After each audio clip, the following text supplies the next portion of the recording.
Oh, sorry. So here is a very important question and very frequently asked question. What are the steps to come out from the DB suspect or DB suspect mode?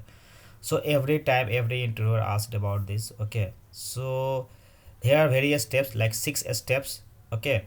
So you can explain like that. Before explaining, I request to please subscribe my channel, like and comment. Okay. So step first is put database in emergency mode. You have to fire alter a command and database name and set emergency mode.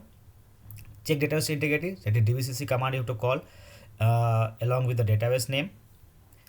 And next you have to set a database single user mode with rollback immediate, because you have to just fire this command to in the single user mode only, not in multi-user mode, because you get multiple transactions and all. So that will impact your performance and you are not able to complete your task basically. Okay, end user trying to connect with the databases.